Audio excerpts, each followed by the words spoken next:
Maka Quran bukan ayat untuk menyembelih orang, bukan ayat untuk mengkafir-kafirkan orang, bukan ayat untuk menyalah-nyalahkan orang. Nah, ini saya pernah mengalami satu fase, kalau baca ayat yang terbayang kesalahan orang. Nah, semoga Bapak Ibu kalau baca ayat yang terbayang kesalahan diri, bukan kesalahan orang lain. Ya. Dan fase itu agak lama Bapak Ibu, hampir 2,5 tahun. Saya belajar satu manhaj tafsir yang sekarang saya paham ini ternyata metode tafsir kelompok yang sekarang disebut kelompok teroris. Jadi saya pernah ikut metode kajian tafsirnya lebih dari 2,5 tahun. Dan kita ajak teman-teman para pemuda di kampung saya untuk ngaji seperti itu. Dan ayat pertama yang dibaca surah Al-Jumu'ah ayat 2, lalu termasuk ayat ini. Fungsi Quran untuk hudal linnas.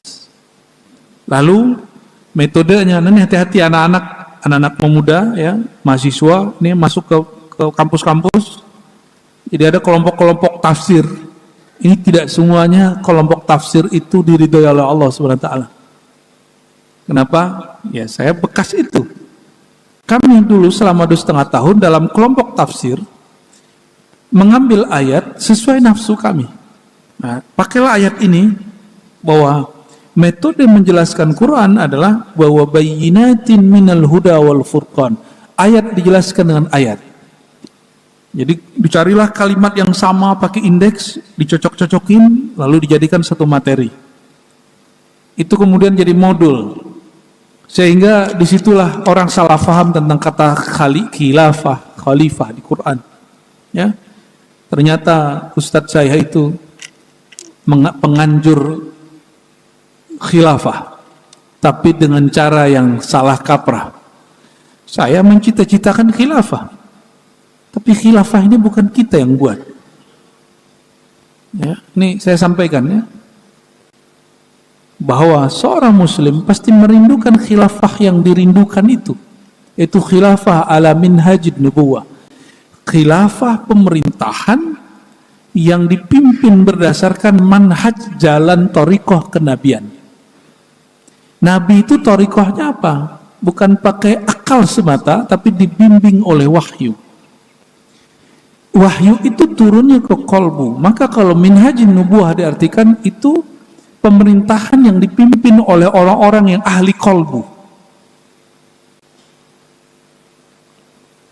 Kapan itu? Wallahu a'lam kapan. Di dalam hadis dikatakan ini dipimpin oleh seorang imam yang diberi hidayah. Yang diberi hidayah itu bahasa Arabnya Al-Mahdi. Karena dalam sejarah orang menunggu Al-Mahdi, maka muncul istilah di kalangan Sunni dan Syiah Al-Muntazar. Al-Mahdi Al-Muntazar. Jadi tidak benar bahwa Al-Muntazar hanya dipakai oleh Syiah. Ulama Ahlus Sunnah, bahkan ada teman saya, tadinya ya inilah parahnya jamaah para pencari kebenaran nih, tapi kemudian datang ke ustadz dan meninggalkannya sesukanya. Ya. Jadi ngaji ke kita nangis-nangis ya. Habis itu nggak ngaji lagi sama kita karena terpengaruh satu potongan video Syekh Ali Jum'ah, salah satu mantan mufti di Mesir, yang mengatakan bahwa istilah Al-Muntazar istilah dari Syiah. Kalau begitu gurunya Syekh Ali Jum'ah Syiah dong, kan nggak begitu. Potongan video tidak boleh dijadikan sebagai cara kita menghukumi orang ini secara umum. Gurunya Syekh Ali Jum'ah namanya Sidi Abdullah Ghumari punya risalah kecil dan judulnya menyebut lafaz Al-Mahdi Al-Muntazar. Dan Syekh Ali Jum'ah menyebut guruku ini mursyid wali Allah dan ahli hadis, ahli sunnah wal jamaah. Maka istilah Muntazar bukan istilah Syiah, itu istilah yang muncul di kalangan ahli sunnah dan juga dipakai oleh kalangan Syiah. Ya, nah, kita tidak ada urusan dengan itu. Urusan kita mengikuti sunnah Nabi Muhammad Sallallahu Alaihi Wasallam. Bapak Ibu yang makan Allah, saudara-saudariku, banyak di musim kampanye dan di musim pemilihan ini orang kemudian skeptis dengan hasil demokrasi, lalu mengatakan demokrasi kufur. Ada yang ngaku-ngaku Ahlus Sunnah buat muktamar, tapi pas kita cek ini ulama Ahlus Sunnah dari mana? Pesantren dari mana nih orang? Ternyata banyak hari ini orang yang mensabotase nama Ahlus Sunnah Aswaja. Lalu mereka buat muktamar, membuatkan hasil kesimpulan yang dulu dilakukan oleh kelompok yang namanya Hizbut Tahrir. Pernah dengar? Hizbut Tahrir itu sudah dilarang di Indonesia, tapi telat. Saudi sudah melarangnya jauh-jauh hari. Awal muncul langsung dilarang. Bahkan di negeri tempat munculnya, yaitu Yordan, itu Hizbut Tahrir dilarang, diharamkan. Di Mesir juga diharamkan. Loh, Indonesia kok terima mentah-mentah? Dan alhamdulillah kita beberapa waktu lalu dengar pemerintah kita baru melarang. Tapi Indonesia tidak punya undang-undang untuk memberhentikan aktivitas Hizbut Tahrir. Dan tidak ada undang-undang kita untuk menangkap Hizbut Tahrir.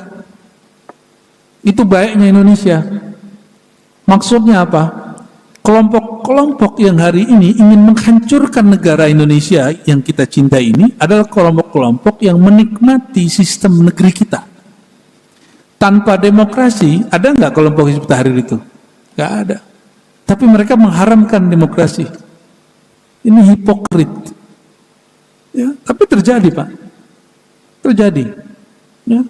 Saya nggak tahu setiap Jumatan masih ada yang bagi-bagi selebaran nggak di sini? Selebarannya judulnya Al-Islam. Ya. Saya nggak benci juga sama Hizbut Tahrir, Pak. Tapi secara ideologi bagi kita itu keliru besar. Karena mereka meyakini Rasulullah SAW mendirikan khilafah. Ini pembohongan terhadap Rasulullah SAW. Ini perhatikan. Nabi tidak pernah membangun khilafah. Karena khilafah artinya negara yang dibangun setelah Nabi Muhammad SAW. Melanjutkan pemerintahan Nabi Muhammad SAW. Disebut khilafah. Maka yang bangun khilafah siapa? Sahabat Nabi. Karena khilafah itu produk sahabat, bukan produk wahyu, maka khilafah suci atau tidak suci? Ini kita boleh cek, Bapak Ibu. Kita boleh cek. Sayyidina Abu Bakar dipilih langsung, Sayyidina Umar dipilih langsung? Tidak, ditunjuk oleh Abu Bakar. Utsman dipilih langsung? Tidak, perwakilan. Ali perwakilan. Sayyidina Ali ke Muawiyah itu sistemnya apa? Pakai perang dulu. Perang Siffin, baru kemudian diplomasi. Lalu Sayyidina Ali kirim diplomatnya kalah. Jadi dalam sistem khilafah sahabat itu terjadi perang, terjadi pembunuhan, perang Sayyidina Ali dengan Aisyah, perang Sayyidina Ali dengan Muawiyah. Itu khilafah. Muawiyah bunuh 12 sahabat Nabi sehingga membuat Sayyidah Aisyah tidak mau menyapanya. Muawiyah mengatakan, saya tidak bermaksud seperti itu, wahai ibunda. Tapi ibunda Aisyah menolaknya. Itu terjadi di khilafah. Yang membunuh cucu Rasulullah SAW, Sayyidina Al-Husain, itu masa khilafah Yazid bin Muawiyah. Yang membunuhnya adalah gubernur daripada Irak, namanya Ibn Ziyad. Maka ketika Nabi sedang jalan-jalan, ya, tiba-tiba malaikat Jibril turun, ditanya. Hadis Imam Ahmad menyebutkan riwayat yang hampir sama. Hei Muhammad, apakah engkau mencium bau sesuatu? Kira-kira begitu kalau diterjemah sekarang. Kalau di Imam Ahmad lain, beliau langsung berkalam kepada Abbas atau keluarga Nabi yang lain. Inilah asyummu, aku mencium di sini bau darah segar cucuku Husain. Jadi Nabi sudah dikabarkan wafatnya Sayyidina Husain. Jadi Nabi sudah lihat siapa yang bunuh. Bahwa itu terjadi di zaman khilafah. Saya ada kitab Bapak Ibu beberapa tentang khilafah, mulai dari yang tua sampai yang agak belakangan. Dan sejarah khilafah hampir mirip dengan sejarah semua pemerintahan yang ada di alam semesta.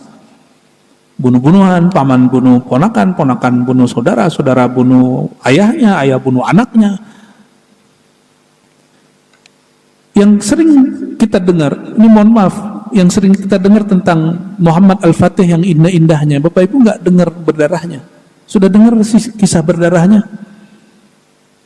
Di Turki Utsmani itu menyebut negaranya daulah Turki Utsmani, bukan khilafah. Turki Utsmani menghapus sistem putra mahkota. Pernah dengar?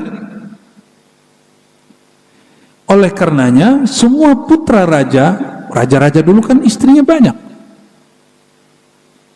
Ulamanya juga istrinya banyak, tapi ini beda kalau raja punya istri banyak dengan ustadz punya istri banyak, itu beda. Kalau raja punya istri banyak, efeknya kepada pelanjut dia. Muhammad Khan atau Mehmet Khan kata orang sana, belum namanya Al-Fatih, gelar Al-Fatih belum disematkan. Dididik bukan juga oleh seorang muslim, dididik oleh seorang ibu tirinya atau seorang ibu asuhnya yang seorang non muslim,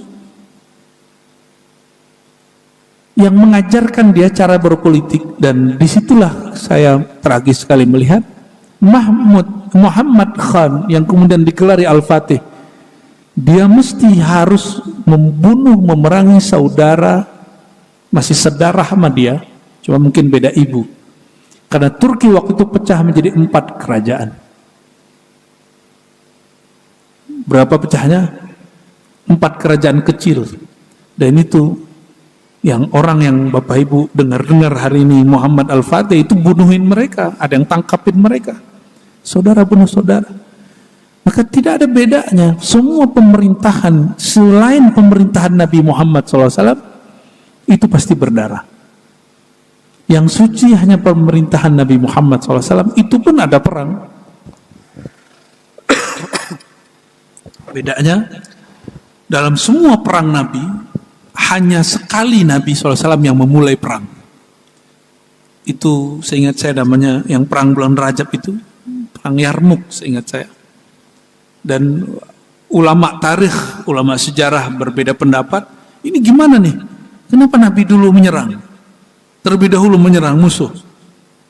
Maka baru terjawab belakangan oleh Syekh Ramadan Al-Buti, ayah dari guru kami, Syekh Taufik Al-Buti, yang beliau sedang lagi buka tafsir Quran dibom oleh kelompok penganjur khilafah dan salah faham di salah satu masjid. Bayangkan betapa kejinya penganjur khilafah itu, dan mereka tidak ada syar'inya sama sekali, tidak ada sunnah-sunnahnya sama sekali. Di masjid tempat orang baca Quran, tempat orang sholat, tempat wali-wali Allah sedang sholat, sedang baca ayat, sedang ngaji ayat-ayat Allah, itu mereka bom dan bunuh. Kayak gitu khilafah yang mau dia bangun. Ya, na'udzubillah min dzalik. Jangankan rahmat bagi alam semesta, rahmat bagi sesama muslim pun dia tidak ada.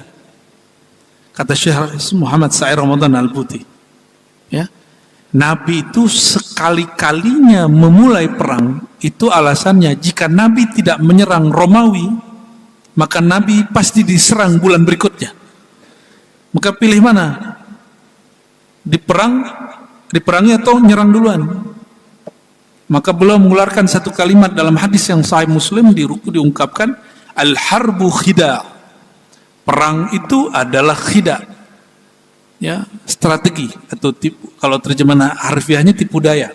Kalau saya menerjemahkan strategi. Nah, Bapak Ibu, terutama anak-anak muda, udah tenang ya. Nggak usah kemudian menginginkan sesuatu sebelum masanya. Karena Imam Nawawi mengatakannya, min jahlil murid, ya, salah satu ciri seseorang masih jahil, tidak kenal Allah, tidak kenal baginda Rasulullah SAW, tidak kenal Al-Quran dan Sunnah, menginginkan sesuatu sebelum terjadi. Allah belum menginginkan khilafah itu ada, terus kita menginginkannya. Kalau Allah menginginkan, dikatakan dalam hadis, seandainya kiamat tinggal 1 hari lagi, maka malam tadi Allah islahlah seorang imam namanya Imam Mahdi. Islah itu artinya diperbaiki. Allah ganti sifat dia. Berarti, nah ini kata kunci Bapak Ibu, sang imam itu lagi Allah balut dengan sifat-sifat kemanusiaan yang kita kemudian mustahil dia sang imam.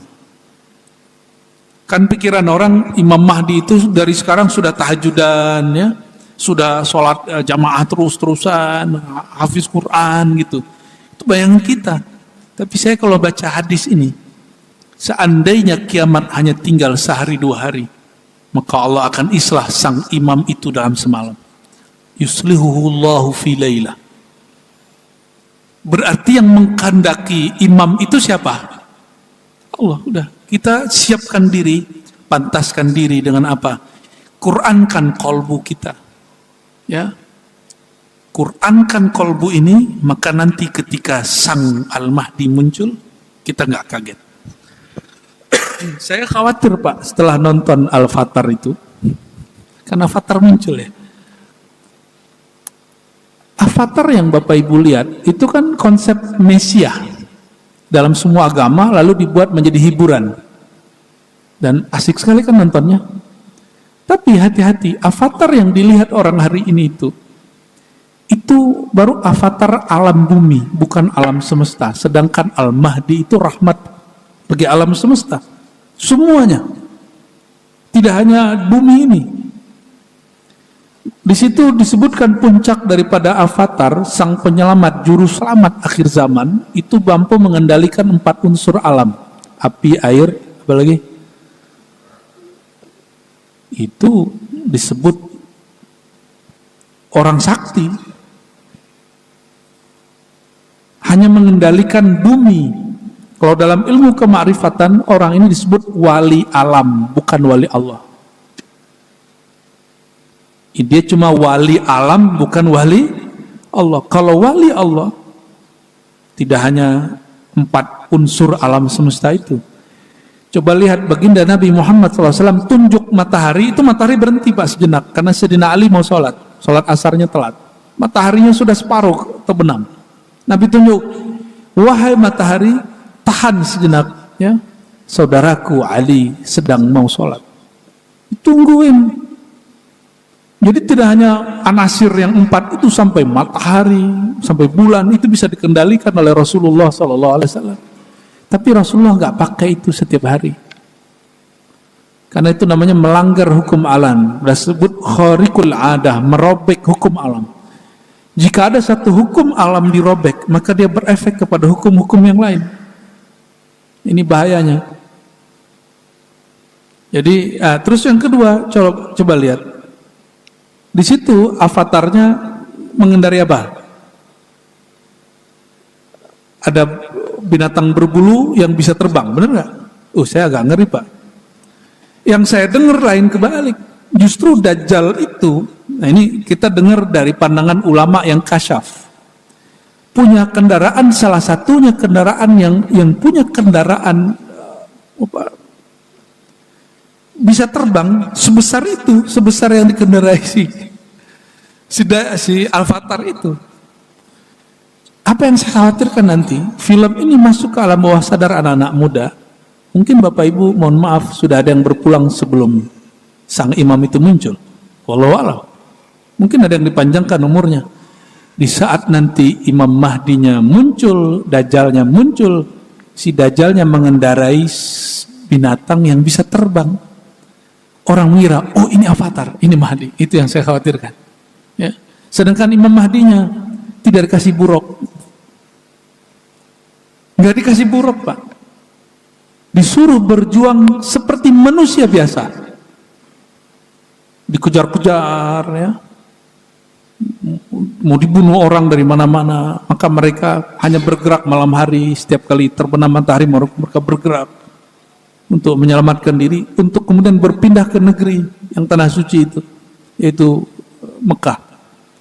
Jadi enggak seperti yang diimajinasikan orang-orang yang berbicara akhir zaman sesuai dengan imajinasi, khayalan. Tiba-tiba sekarang ada Imam Mahdi dibaiat di Mekah, kan ada sekarang begitu, ya. Betul lah. Dalam hadis Imam Ahmad itu ada satu riwayat, Mahdi palsu nanti diikuti oleh banyak perempuan. Nah, ini hati-hati ibu-ibu. Hati-hati ibu-ibu ya. Berarti ibu-ibu ini sangat sensitif, gampang tersentuh. Saking tersentuhnya sama yang palsu aja ikut. Maka mesti mengerti ilmu akhir zaman dengan akal yang waras, hati yang bening, rohani yang terbimbing oleh Allah Subhanahu wa taala. Bukan cocok logi. Ya, mencari Mahdi bukan cari orang yang hidungnya mancung, jidatnya lebar. Kalau itu mah banyak. Al-Mahdi itu yang diberi hidayah. Yang diberi hidayah Allah hidung, jidat atau kolbu? Kolbu. Maka yang mengenal Al-Mahdi itu cuma ahli kolbu. Bahkan ahli ruh barangkali kalau diistilahkan.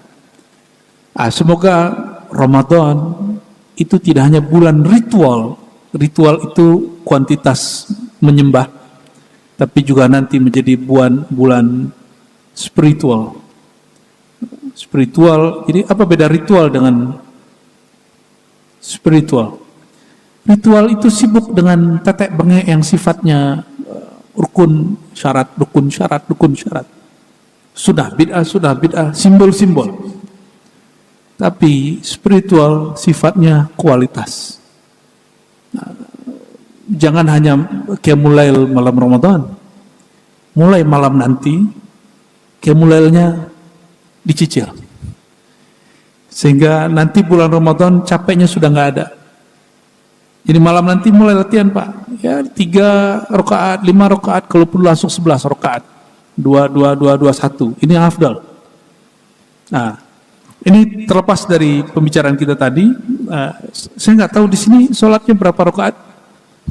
11. Caranya 4 atau 2. Alhamdulillah ya.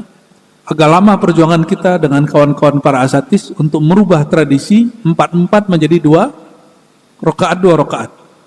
Ya, karena untuk mendewasakan takmir masjid ini agak sulit. Ya, mohon maaf Pak. Di banyak masjid itu takmir masjid ngomong gini, jamaah pilih mana 4 atau 2. Kalau jamaah pasti pilihnya apa? 4 cepat. Pilih mana 20 atau 11? Jamaah pilihnya mana?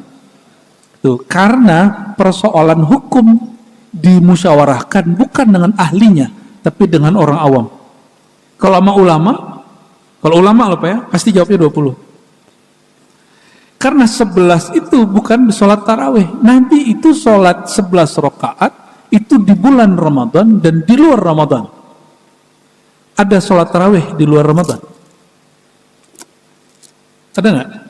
Ini sekedar pengetahuan Pak. Semoga suatu saat masyarakat di sini ritualnya meningkat dengan spiritualnya naik dan jadi 20 rakaat.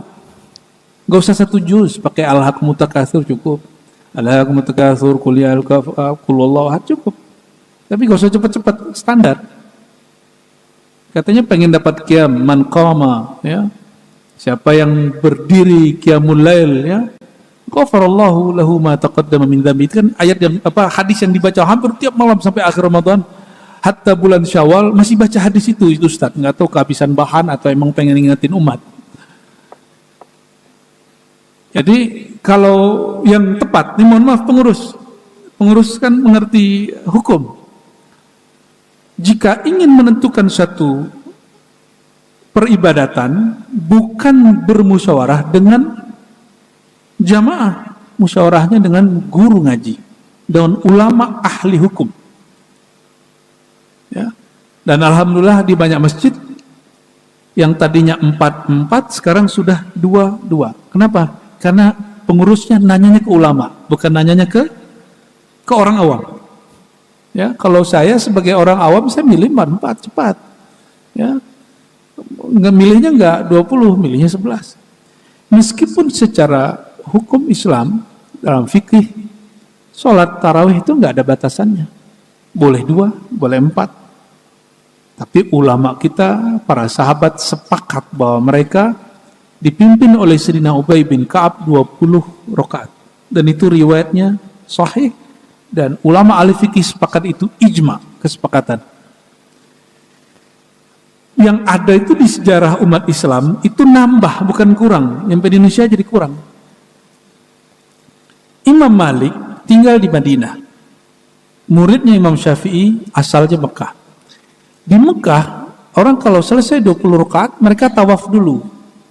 Selesai tawaf, mereka sholat 2 rakaat, lalu witir. Jadinya 23. Jadinya berapa? 23.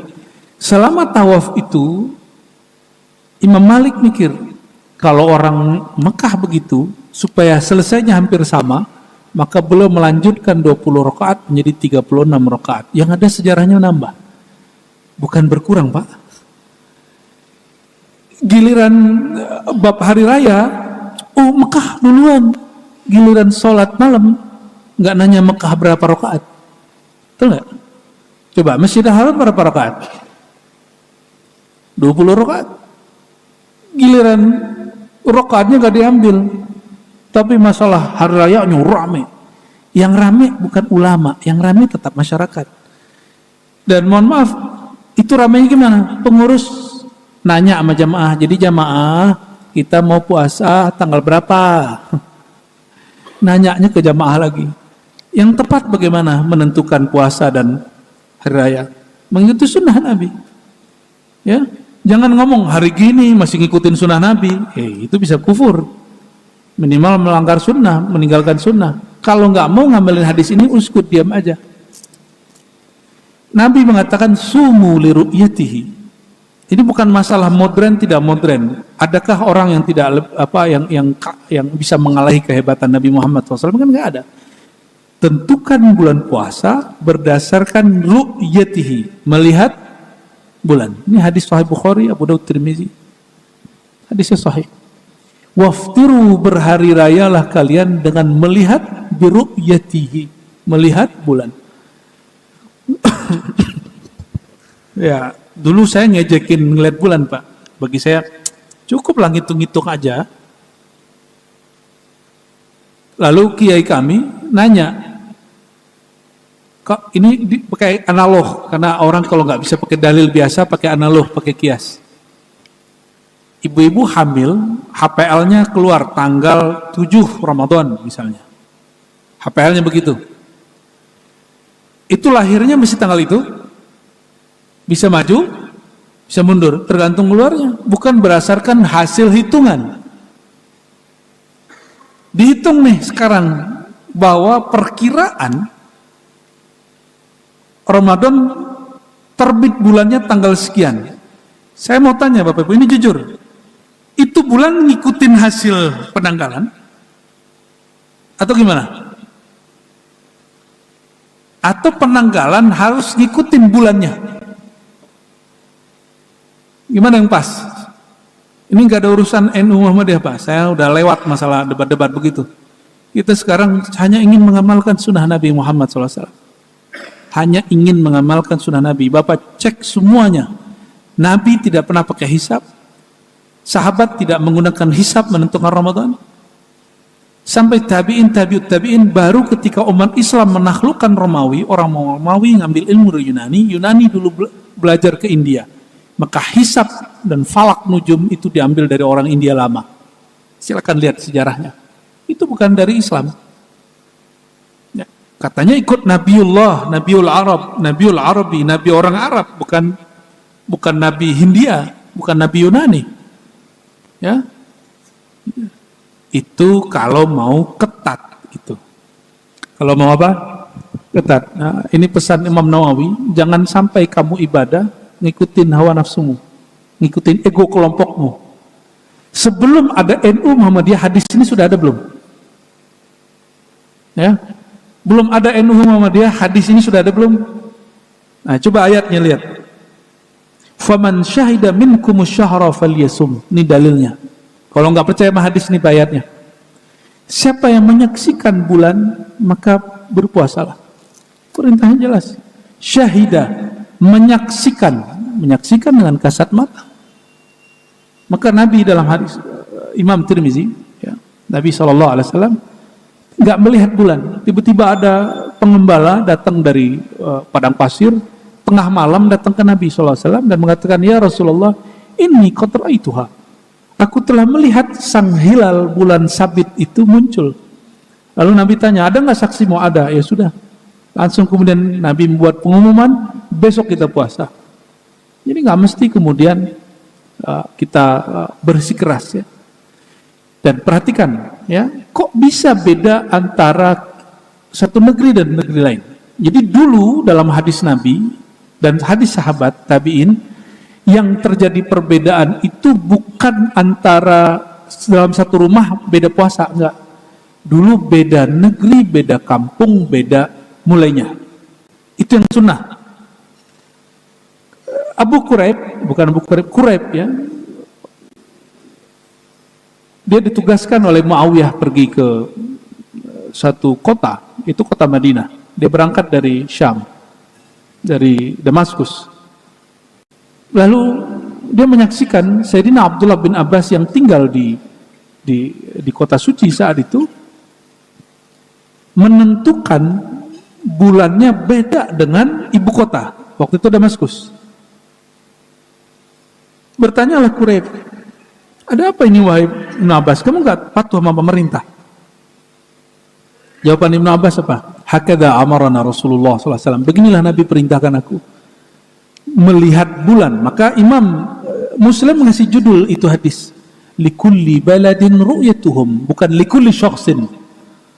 Setiap negeri punya ru'yat, bukan setiap orang punya ru'yat. Itu bid'ah. Mana yang sunnah? Beda negeri, beda ru'yat. Maka kita dan Mekah nggak boleh. Apa nggak mesti sama? Coba saya mau tanya Bapak Ibu, kalau siang duluan mana? Kita apa Mekah?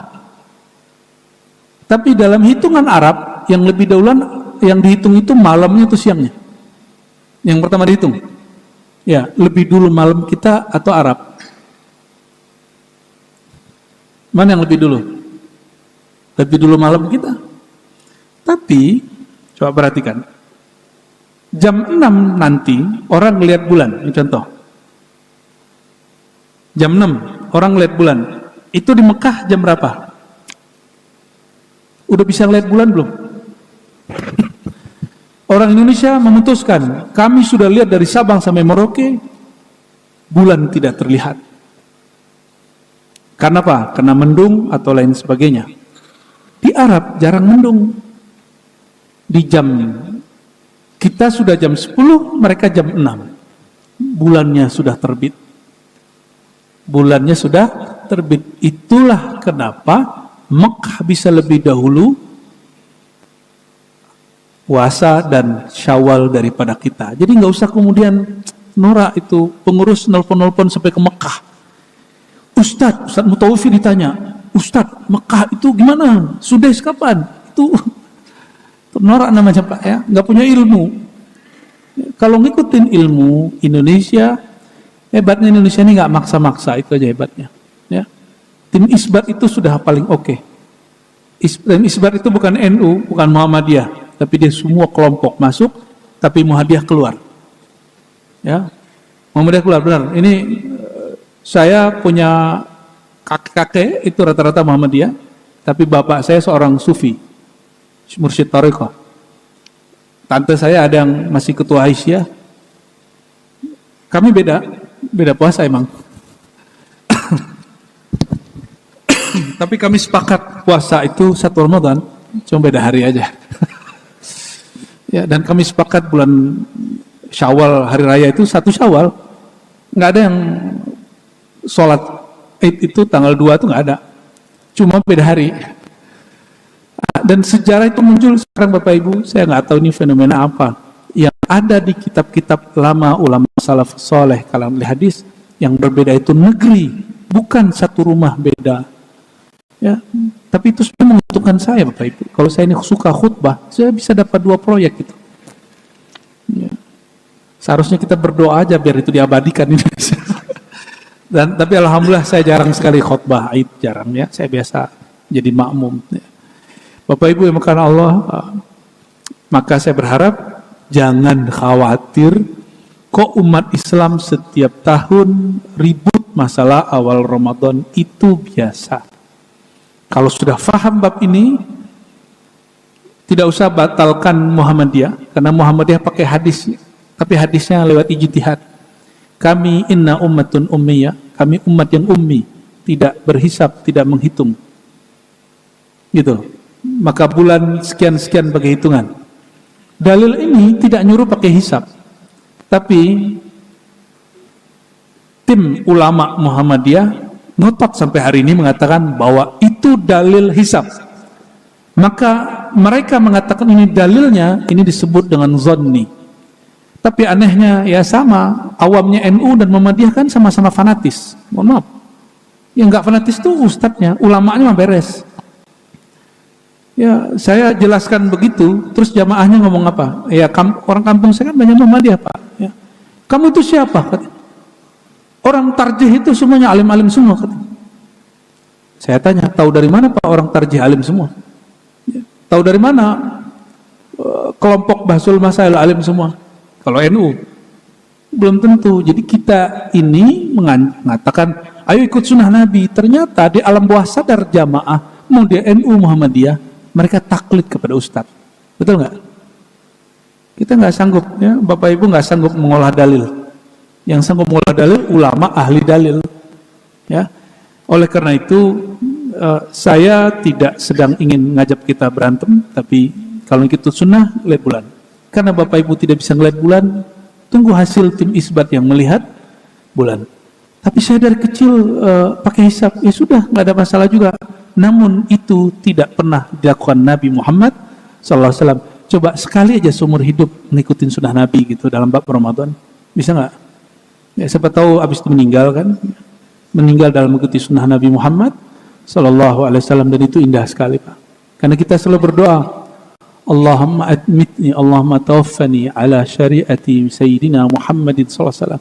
Ya Allah, jika engkau matikan aku, matikan dalam syariat ajaran Nabi Muhammad SAW. Jadi saya tidak mempersalahkan itu, karena memang ada keilmuannya, tapi dia tidak sekuat orang yang mengamalkan sunnah Nabi tanpa penjelasan yang seperti tadi. Barangkali itu Bapak Ibu, semoga kepalanya tidak pusing meskipun agak hot.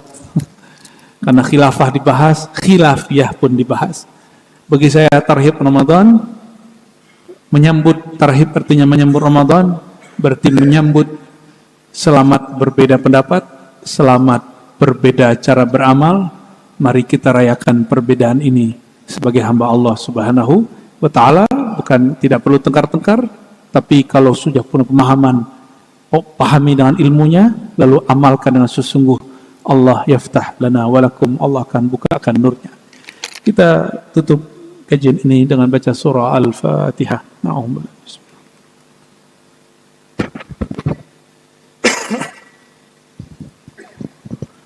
minasyaitonir rajim. Bismillahirrahmanirrahim. Allahumma ya rahmanir rahim ya karim ya azim, salli ala nabiyyina Muhammad wa ala ali sayyidina Muhammad. Allahumma ya man ja'ala al-Qur'an munazzalan fi syahri Ramadan. Ya Allah yang menjadikan Quran turun di bulan Ramadan, izinkan ya Allah nur Quran itu masuk turun ke dalam kalbu kami, khususnya di bulan Ramadan ini. Allahumma ya Allah, kami mendengar Sayyidina Utsman mengkhatamkan Quran 8 kali sehari, Imam Syafi'i mengkhatamkan Quran 1000 kali dalam setahun. Kami hamba yang lemah ya Allah, kami tidak sanggup mengikuti mereka ya Allah, tapi kami cinta dengan mereka ya Allah. Kami berharap seperti hadis Nabi-Mu, Al-mar'u ma'aman ahabba, seseorang akan membersamai siapa yang dicintainya. Fashhad ya Rabbana, maka saksikanlah ya Allah, kami mencintai Nabi Muhammad SAW. Kami mencintai sahabat-sahabat Nabi, khususnya Sayyidina Utsman. Kami mencintai para imam, khususnya Imam Syafi'i. Semoga Engkau ya Allah bersamakan kami dengan mereka. Allahumma ya Allah, ya Nur, ya man nawwara al-qulub binuri hubbihi wa binuri Muhammadin sallallahu alaihi wasallam, fanawwir qulubana binurika wa binuri habibik. Allahumma ya Allah, yang memiliki cahaya dan cahayanya tidak pernah padam, mohon terbitkan cahaya itu dalam kalbu kami ya Allah. Ketika matahari gelap tertutup, ketika lampu-lampu mati, kami tidak bisa melihat ke alam dunia. Begitu juga ya Allah, apabila cahaya kalbu kami padam, kami tidak mampu melihat mana yang baik, mana yang buruk. Maka izinkan ya Allah cahayamu terbit selama-lamanya dalam kalbu kami. Wa amitna ala syariati nabiyika Muhammad sallallahu alaihi wasallam, dan wafatkan kami ya Allah dalam menjalankan syariat Nabi-Mu Muhammad sallallahu alaihi wasallam. Wa amitna ya Rabbana wa akhtimna ya Rabbana bihusnil khatimah. Jika Engkau tutup usia kami kapanpun itu ya Allah, maka tutuplah usia kami dalam keadaan terbaik, dalam keadaan membaca kalimah la ilaha illallah Muhammadur Rasulullah, dalam keadaan hati sedang menyebut nama Engkau, dalam keadaan rohani sedang merasakan memandang dan dipandang oleh Engkau. Rabbana atina fid dunya hasanah wa fil akhirati hasanah wa qina adzabannar. Ya Allah, berkahi dunia kami dengan mengikuti Nabi Muhammad SAW, dan berkahi akhirat kami dengan berjumpa Nabi Muhammad SAW. Sallallahu ala sayyidina Muhammad walhamdulillah rabbil alamin. Semoga bermanfaat. Semoga majelis ini diridhai oleh Allah SWT. Subhanakallahumma wa bihamdika asyhadu an la ilaha illa anta astaghfiruka wa atubu ilaik. Assalamualaikum warahmatullahi wabarakatuh.